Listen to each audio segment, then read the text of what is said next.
Pendant 2 ans, de 2020 à 2022, Laurent Ruquier et Léa Salamé ont présenté l'émission On est en direct, main dans la main.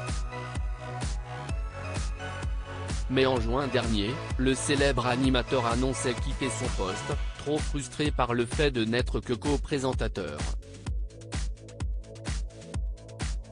En parallèle, le compagnon de Hugo Manos a tout de même gardé ses autres projets, notamment son rôle au sein des grosses têtes sur RTL.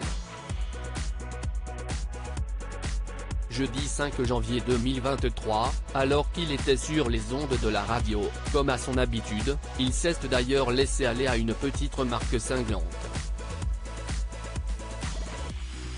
S'il assure ne pas être parti en froid avec la journaliste, il semble tout de même que Laurent Ruquier nourrisse quelques légères rancœurs à l'encontre de son ancienne collègue.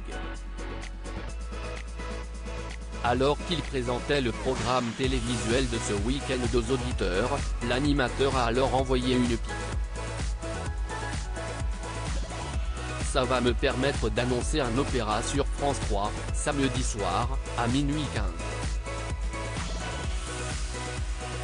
Il faut bien faire monter l'audience de Léa Salamé sur France 2, a-t-il lâché, faisant ainsi rire les chroniqueurs présents en studio.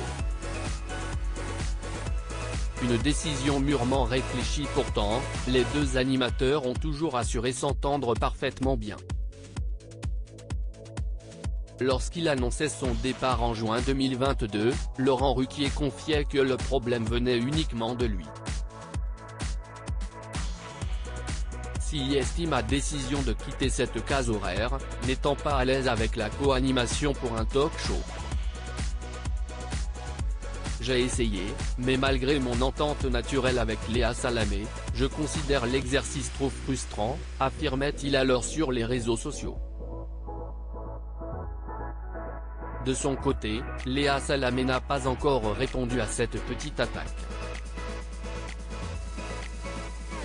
En juillet 2022, peu de temps après le départ de son collègue, elle confirmait cependant être au courant de la décision de ce dernier depuis longtemps. Il me l'a dit très vite, il n'était pas heureux. Laurent Ruquier est quelqu'un avec qui je m'entends très bien depuis l'époque de On n'est pas couché, où elle était sa chroniqueuse, note de la rédaction. Il m'a dit de manière assez claire, je t'adorais comme chroniqueuse, mais, partagée en co-présentatrice, ça me frustre. Voilà ce qu'il m'a dit.